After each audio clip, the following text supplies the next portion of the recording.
It's been real. That's all I can say. My head. It's been a minute. It's been a minute. I know. But it was a lot of things going on. Good things. And some things out of my control. Don't act like y'all are the only ones who has had a game plan or thought you had a game plan, but God had something else in store for you. That's what happened. And low key, I don't necessarily want to give an explanation because the whole time I've been gone, it's kind of been like, or I haven't really been recording. It's kind of been like, you don't owe no explanation on why you been MIA. I ain't giving them shit. But actually, I do owe it because while I've been not recording, I have been getting hit up literally every single day. All of these months I haven't been posting, it's been like 2.5 months. These 2.5 months I have not been recording, I literally have gotten hit up every single day by somebody, whether it's in the grocery store, skating rink, restaurant, club, lounge, Texas, wherever. I've been asked about this and I'm like, damn, if you look at the views, if you look at my even like where I promote the podcast, it doesn't look like it gets traffic. But I also have come to realize burner accounts are real. And I've been dealing with a lot of that. So it's like, oh, okay. It's getting around. So I'm back at it. And I've been telling people, like, I'm going to start back. I'm going to start back. I'm going to start back. But more importantly, while I haven't been recording, it's like literally been on my mind every single day. But I'd much rather be doing something like this versus what I was dealing with. I had some cool things come my way, but then also I slipped into a little depression. And I feel like people don't talk about this shit enough. And I think people need to understand the side effects or the symptoms rather of this and how it can affect your day to day. And thank God I went through that because I'm finally getting myself out of that. So if I've seen you in public and I've been super quiet or just off, not myself, that's what it is. So forgive me. But the cool thing is I'm still a happy person even while I'm depressed. So I'm not, having dark thoughts or anything of that nature. It's just I don't have motivation. I have a lack of energy. I get fatigued and it's a hot mess. But it forces me to sit down. I call it restful repair or healing. Because I was forced to sit down. That's how I got the concept to come up with something like this. And I have so many scripts that I want to that I want to record that, I'm thankful for the moment. Just put it that way. I am going to do a more detailed explanation and also a more detailed breakdown of depression because I was just listening to an Oprah interview and she said that she wants it to become normal because she feels like, especially amongst the Black community, a lot of people overlook it. And she was referencing to the African community as well because they feel like they are exempt from being possibly a victim, if you will, or somebody who has depression. So I will do that. It's something that I don't talk about a lot, but I want to. I mean, if I can help somebody, I can help somebody, but that's how I look at it. Now, this new little thing I got going on, I don't really know what it is. Okay, I had a dream, and Tabitha Brown always says when the guy gives you a vision or tell you to do something, to do it. And that's exactly what I did. And he gave me a couple ideas, but I guess this just happened.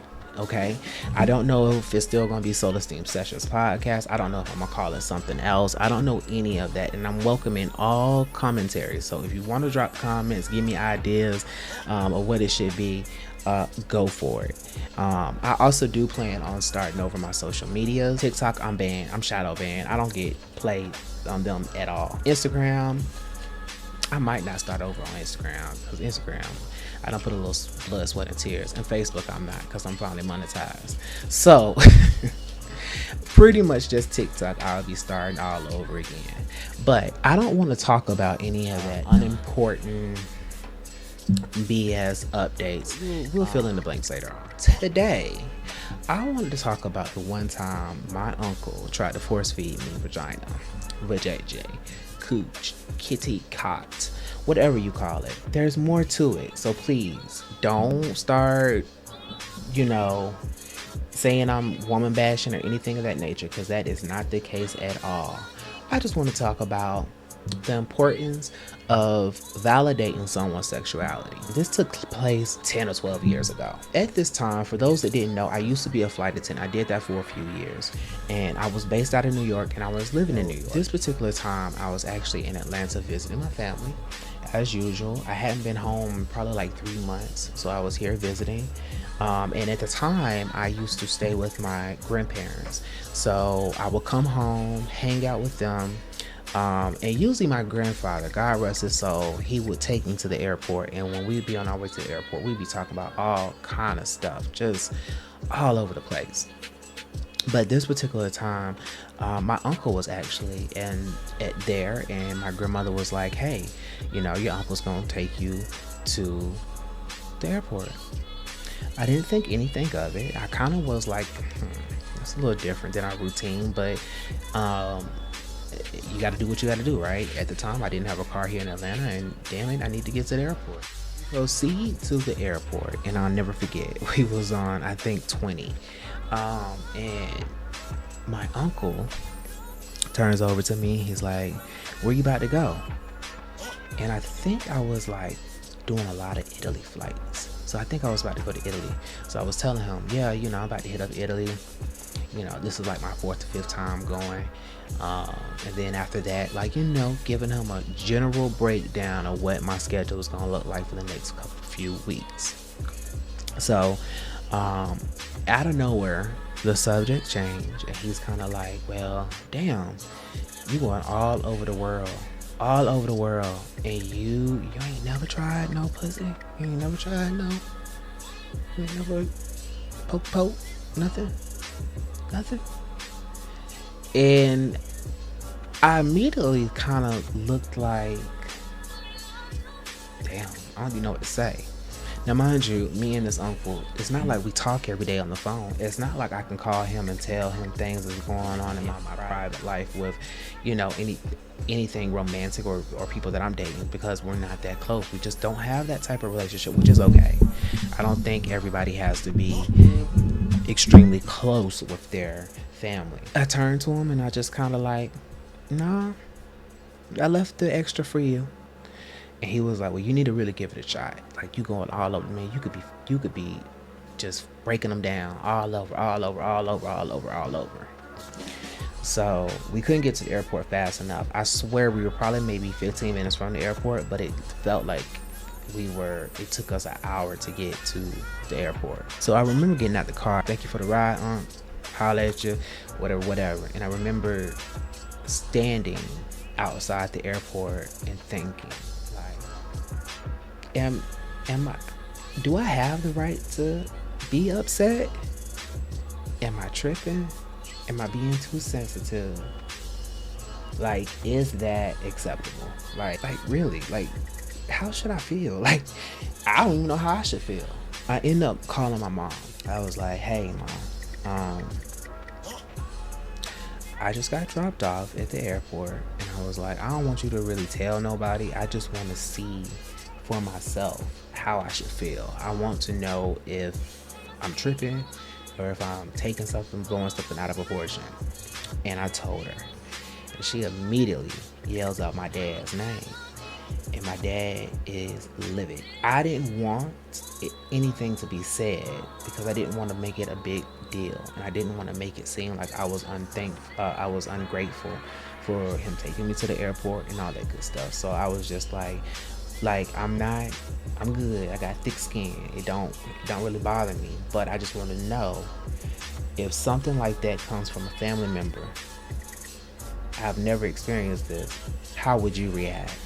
And I think that was more so what I was concerned with, what I was interested in. Long story short, we never say anything about it. I've always been told, never seek revenge. And I've always been told, what goes around comes around. This particular uncle had a beautiful family, wife and a son. And we never said anything about it. We never acknowledged it. And I remember watching his son, my cousin, grow up. Not really saying anything, but I was getting a chuckle, that internal chuckle. And I would hear like, watch this. Watch this. When my cousin, which is my uncle's son, when he was about maybe 4 years old, I had a feeling he was going to be androgynous. Let's say that, okay? It was just in my soul. I just knew it. Like, it was like, oh yeah, he going to be a handful. He going to be a handful. I wonder what his uncle, what my uncle going to do. That was kind of like the chatter. I felt this way for a couple of years, and I never said anything, not one thing to anybody, until one day me and my immediate family was having a discussion, and I was like, look guys, I gotta say this. And the reason I want to say this is because if this comes true, I want y'all to know how on point I am. And they were like, what you got, Rashad? I was like, I think such and such is gonna transition when he gets older. As soon as he gets out of school, he's gonna transition. And everybody was like, Rashad, shut up, everybody ain't gay. I'm like, no, I know everybody ain't, but I know that one, he got a little sparkle to him that ain't. I'm telling you. See, my uncle used to dog us out because we did not fall in love with basketball like he fell in love with basketball. He almost made it seem like we were some shitty ass nephews because we weren't all into basketball like he was basketball. I was into sports across the board. Baseball, football, shit, tennis. Now he did put me on tennis. I was across the board into sports, but basketball was just never anything I was into. For one, I'm 5'5". Everybody on the basketball court is 6'5", 6'6". Like, I don't want to be around all them tall ass. Not in that manner. So, he would make comments like, when I have a son, he's gonna be the best he's gonna be the next Michael Jordan, and all of this nonsense. Well, his son never played sports. He was a swimmer. That was it. And then even then he stopped swimming because it was too hot.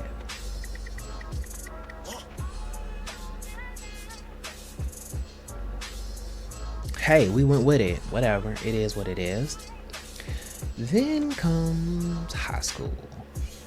Alright. So I have some very strange cousins. Like my cousins, all of my younger cousins, only on one side, they are really socially awkward. They don't say shit to me. They don't acknowledge you. Like when I go over to the house, they don't acknowledge me. They don't say shit to me. Even if I try to talk to them, they don't talk, like they don't talk back. Just strange. When he gets to high school, I start seeing some chips, and they're telling lies. They're saying he's a ladies' man. They're saying, oh, he, all the girls at school like him, and all of that good stuff. Now, they like him because he's fun, because he's a girlfriend, because our cousin, or my cousin, got into makeup, and hey, wear it. I recently did a Reels where I put on my male grooming makeup routine. I was getting ready to film something last minute, so I was, putting on that face, and I was like, you know what? I think everybody should be entitled to express themselves however they want to. But this particular cousin had a very distinct artistic view when it comes to makeup and how he did his makeup. My makeup is male grooming. Even skin tone, add a little touch here, enhance this over here, that kind of stuff. My younger cousin was getting more glammed up than my mom, my sister, and my other female relatives. I mean, every day. I'm talking foundation, lip liner, lipstick, concealer, eyeshadow, eyeliner, highlight, and the 22-inch lace front. What does that tell you?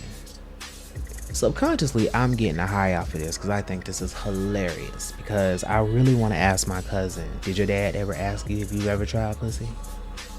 Or ask my uncle, how does it feel knowing that you raised a being that is so gay? I mean, you can't be bigger of a queen than that. Like, I'm gonna be real. Like, one gay to another. Like, that's a queen. You know what I'm saying? Like, how does it feel? Because you dogged me out. You thought I was less than because I wasn't running through women. all over the world, as if that's okay. But when do we flip the script and you answer those questions? See, this is the one time that I learned karma is long lasting. And sometimes when you get those lessons or those things that you're supposed to be learning and you run from them, they come find you. They find your ass. There is no ifs, ands, or buts about it. And you will be forced to accept that whole situation, that whole mindset. What really made me want to talk about this subject and what really made me want to voice this is to get it off my chest. I know one of them will get it. They're young. Like, I know my little cousin to get it. He's young and they think they outsmart us. When I say socially awkward, these people, they block us. They block me and my siblings on social media. But they watch ours and they don't know we know. But little do they know, I'm from the era of social media. Social media came out when I was in middle and high school. Y'all weren't even born. So you can't run game on me when it comes to social media. And I watch their social medias. I see him in his heels, the little black and gold heels. He has this sweater. By the way, baby, when you photograph yourself in like an outfit, like a sweater like that, like you can get a good 1 or 2 hits out of it. But then we need a variety here. And in one of those pictures, you had too many patterns. It was all over the place. But anyways, it is what it is. So I still get to see what they're doing, and I still care what they're doing. They're still my family. Don't get it twisted. But they're just extremely socially awkward. And I recently went over there for the holidays and walked in and walked up over to a table that they were playing cards at. Do you think they offered for, hey cuz, you want to hop on the table and play? No. The cousin that I'm speaking to, when I walked in, had that, you know how like you're nervous or you're trying to hold a laugh or something? When I walked in, it was like, well, what the fuck's so funny? I know I ain't funny looking. I mean, my other cousin, I don't even think she realized I'm a human being. It's weird. It's really, really, really, really weird. I just felt like, hey, sometimes people need to see this kind of stuff. Sometimes people need to hear these kind of things. It feels good to get off my chest how I feel. It feels good to get over here and not point my finger and be like, look at you. That's not what I'm doing at all. What I'm really bringing awareness to is invalidating anybody's sexuality. And I think this is something that is huge that the black community struggles with. Look, I just want to support. That's it. I don't want no other issues. I just really want to support. All jokes aside, before we really get into this topic, I just want to highlight and say that it's never acceptable for you to not validate someone's gender identity or sexuality. Everyone should have the right to express themselves, whatever's most true and authentic to them, whether that's their sexuality or their gender identity. It's never cool, and no one should ever have to not be validated when it comes to their gender identity or sexuality. So I want to start there. I want to look at black communities, because in the black communities, it can be a little bit more difficult. Because not only do you have the pressures of self-identification within, but in black communities, there's also social pressure as well as cultural pressure that makes it even harder for people to express their gender identity or their sexuality. This leading to them being discriminated and a stigma put on them within their own safety net or community. Now, this is important to recognize this issue and for us to, as a whole, work towards closing this gap and also acknowledging that it's people out here suffering. Now, this is a challenging act because we are creating a more inclusive and accepting environment for our own.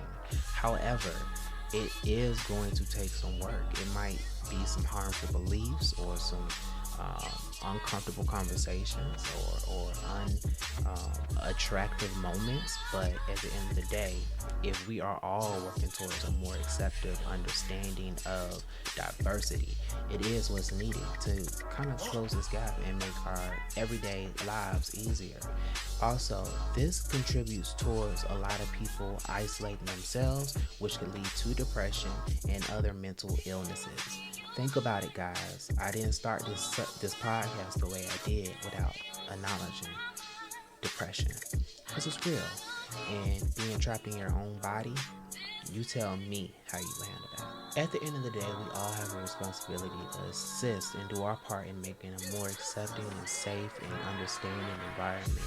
And I think that this is something that needs to be addressed. And maybe in the new year, we can actually put this forefront and we can actually identify and recognize people who present themselves or express themselves, which is their most authentic, and them being true to themselves and understanding it. We can understand it. We don't have to necessarily like it. You don't necessarily have to go out here and do it or believe it, but at least have an understanding so we can all do our part and make this a better situation. Now, I also want to highlight that the purpose of me having this podcast and referencing my cousin, for one, nobody probably will ever know who it is, but for two, I want to help. I want to do my part. And my thing is, I get it. I don't care what you call it. I don't care what you are. I get it. My problem is, if this is what you want to do, if this is what you want to do it to the fullest. When you have makeup on, if you're a man in makeup and you got it on, when you put that shit on and you walk out the door, you need to have your head up. If you think that you want to express your feminine side, if you want to experiment wearing dresses in the daylight, then go out. But when you do it with pride. Have your chest up, have your head up, whatever the case may be. Because at the end of the day, you are entitled to being able to show and express yourself as you want me to receive, or as who you want society to accept. And trust me, they'll accept it. I don't know what this little podcast is going to be called. I just knew that I needed to get in front of the camera and address some matters. You guys know where to find me. I guess we'll still classify this as a soul esteem session. And don't forget, learn how to accept people for who they are. Don't invalidate someone's sexuality. This goes for both the gays and the straights. I have a lot of straight friends who, at the end of the day, are straight, but they are very open and fluid. I don't care what they're doing. If they tell me that they're straight, they're straight. Point blank and period.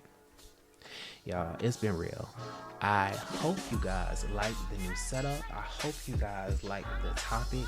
And there's no Diego, so this is all me. And I'm horrified. I'm terrified.